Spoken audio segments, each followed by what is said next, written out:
Hello everyone. Today we gonna talk about the anime called Jujutsu Kaisen Season 3 culling game के बारे में।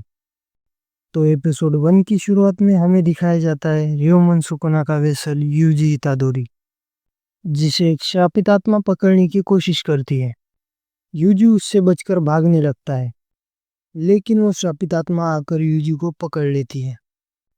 तभी हमें एक रोशनी चमकती हुई दिखाई देती है। वो शापित आत्मा और यूजी दोनों नीचे गिर जाते हैं।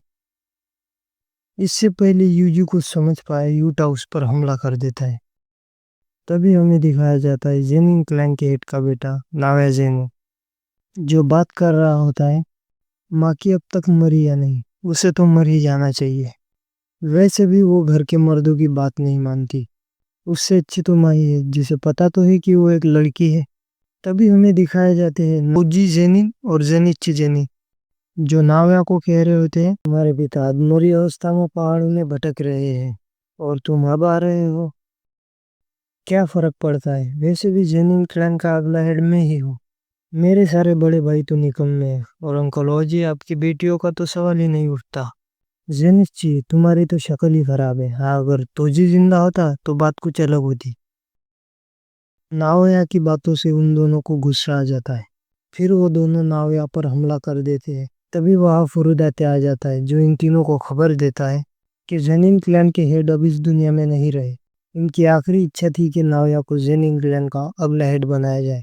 तभी फुरुदाते नाओबितो जेनिन की वसीयत पढ़ने लगता है, जिसमें लिखा होता है मेरी मौत के बाद नाओया को जेनिन क्लैन का हेड बनाया जाए। सारी संपत्ति और जुजुत्सु हाई के वॉल्ट में रखे सारे कॉस्टूम नाओया को सौंपे जाए। लेकिन अगर किसी वजह से सतोरु गोजो को कुछ हो जाए या वो अपनी शक्तियां इस्तेमाल करना भूल जाए, तो तोजी की आखिरी इच्छा पूरी की जाएगी और मेगुमी को जेनिन क्लैन का अगला हेड बनाया जाएगा। अब ये बातें सुनकर नाव्या हैरान हो जाता है। नाव्या वहां से गुस्से में चला जाता है। उसे पता चलता है कि मेगुमी यूजी की तलाश में टोक्यो गया है। नाव्या कहता है अब मैं उन दोनों को मार दूंगा। वैसे भी टोक्यो अब शापित आत्माओं से भरा पड़ा है। अगर मैं उन्हें वही मार दूं तो किसी को पता भी नहीं चलेगा और फिर जेनिन क्लैन का अगला हेड सिर्फ मैं बनूंगा। तभी हमें दिखाया जाते हैं यूजी और चोजो। चोजो यूजी से पूछता है क्या तुम लोग ठीक हो।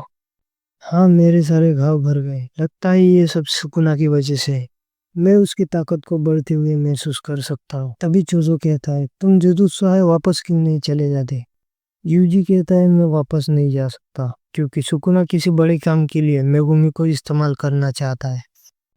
तभी वो दोनों श्रापित आत्माओं को मारने के लिए वहां से निकल जाते हैं। तभी यूजी प्लान के मुताबिक सभी श्रापित आत्माओं को एक टनल में लेके आता है और चोजो अपनी ब्लड मैनिपुलेशन टेक्निक से उन सभी को एक ही बार में मार देता है।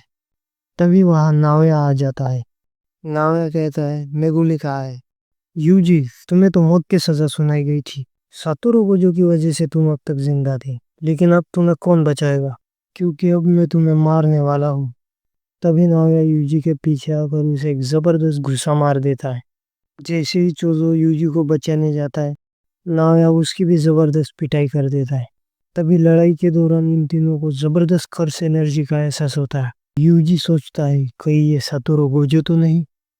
जैसे ही यूजी पीछे मुड़ के देखता है, हमें दिखाया जाता है यूटा ओकोत्सु, जो सीधे छलांग लगाकर नीचे आ जाता है और उसकी कर्स एनर्जी से जमीन में गड्ढा हो जाता है। नाव्या कहता है तुम यूटा हो ना, जिसे यूजी को मारने का काम सौंपा गया है। यूटा का नाम सुनते ही यूजी को याद आता है कि ये भी एक सेकेंड ईयर का स्पेशल ग्रेड सॉर्सरर है। चोजो यूजी से कहता है कि तुम यहाँ से भाग जाओ, मैं इन दोनों को संभालता हूँ। जैसे ही यूजी भागने लगता है, यूटा उसका पीछा करता है और फिर इन दोनों की लड़ाई होती है।